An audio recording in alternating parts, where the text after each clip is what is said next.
샬롬 할렐루야. 디모데후서 2장 20에서 21절이요.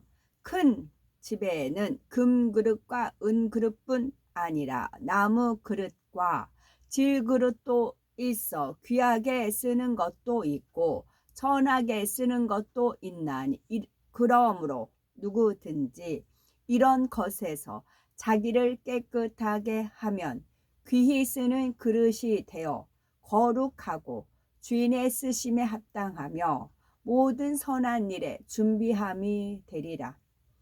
깨끗하게 하면 거룩하게 되네요.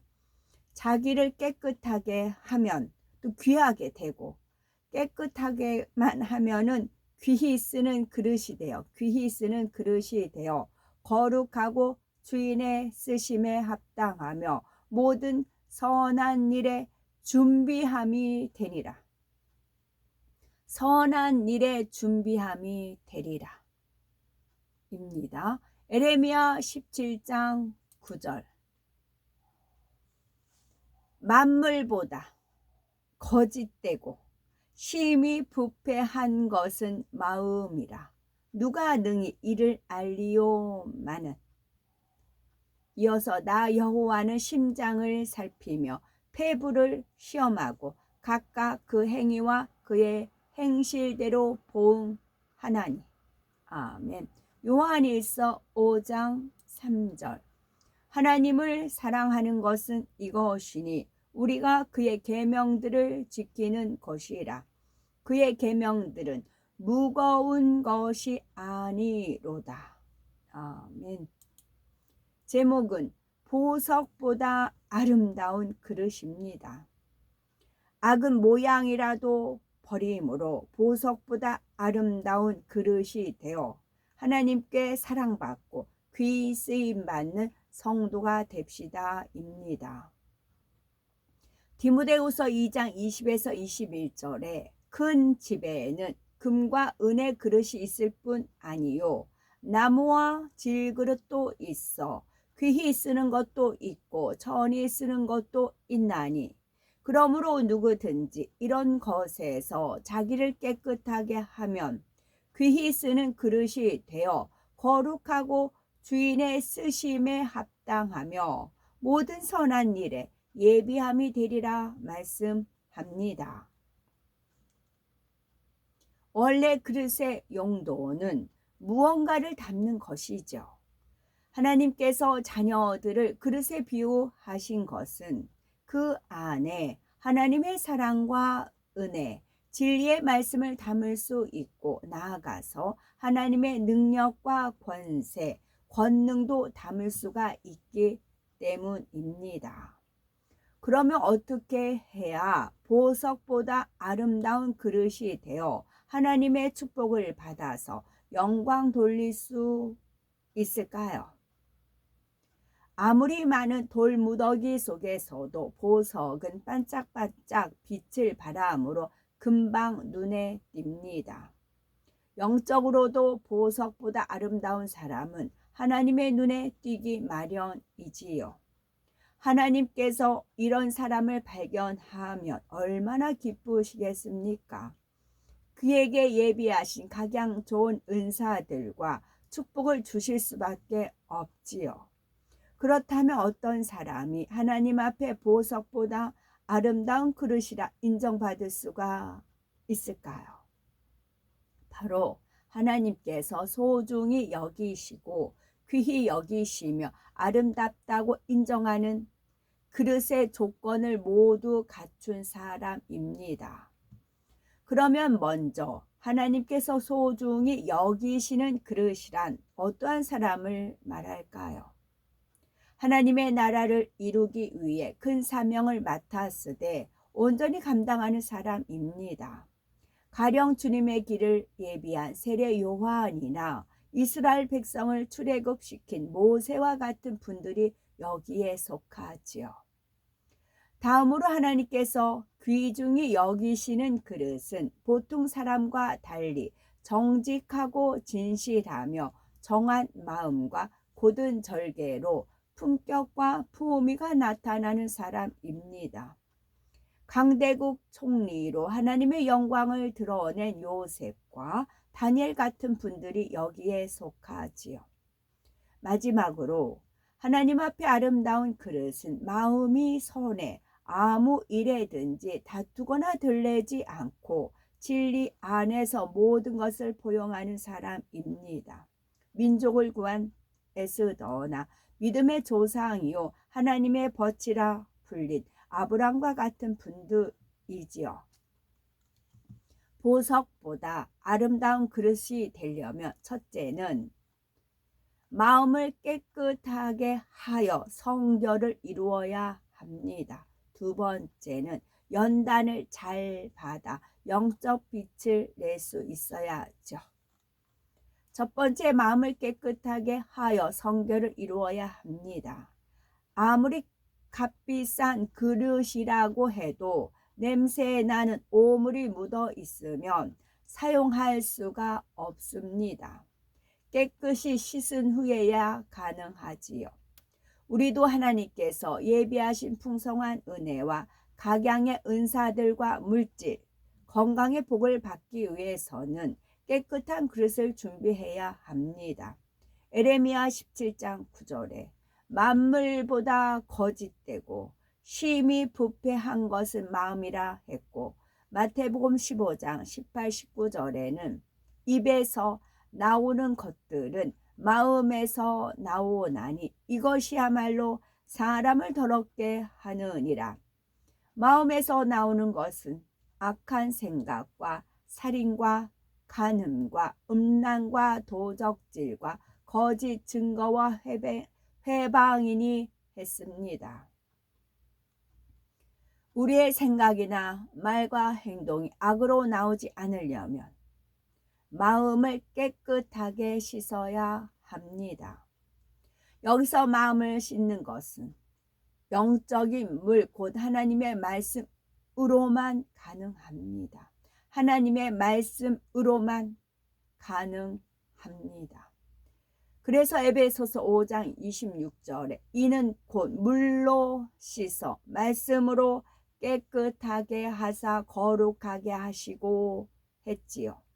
히브리서 10장 22절에는 우리가 마음의 뿌림을 받아 양심의 악을 깨닫고 몸을 맑은 물로 씻었으니 참마음과 온전한 믿음으로 하나님께 나아가자 말씀합니다. 그러면 하나님의 말씀이 어떻게 우리 마음을 깨끗이 씻는 작용을 하는 걸까요? 성경 66권 가운데 마음을 씻는 작용을 하는 말씀에 순종하면 됩니다. 곧 하지 말라, 버리라 한 대로 행하면 마음에 있는 더러운 죄성들과 악성들이 버려지니 자연히 마음이 깨끗해집니다. 이처럼 마음을 깨끗하게 씻어내며 자연히 몸의 행실도 거룩해지고 진리 안에서 그리스도의 빛을 발할 수 있지요. 혹여 사람이 어떻게 그 많은 계명을 다 지켜 행할 수 있을까 하고 힘들다 어렵다고 생각하는 분이 계신지요. 하나님을 마음 중심에서 사랑하면 계명을 지키는 것이 절대 힘들지 않습니다. 요한일서 5장 3절에 하나님을 사랑하는 것은 이것이니 우리가 그의 계명들을 지키는 것이라.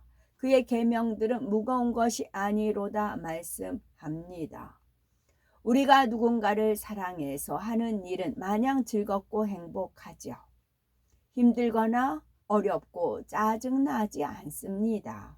하물며 하나님께서 우리 영혼의 아버지이시며 우리를 사랑하사 독생자를 십자가에 내주셨다는 사실을 믿는다면 어찌 하나님을 사랑하지 않겠습니까?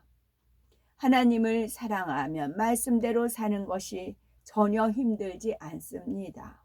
오히려 말씀대로 살지 못하고 하나님의 뜻을 위배하는 것이 더 힘들고 고통스럽지요. 보석보다 아름다운 그릇을 만들려면 두 번째는 연단을 잘 받아 영적 빛을 낼 수 있어야 하죠. 반지나 목걸이를 만드는 원석에는 불순물이 섞여 있기 마련입니다. 하지만 전문가의 손에 연마된 후에는 아름답고 찬란한 보석으로 탄생하지요.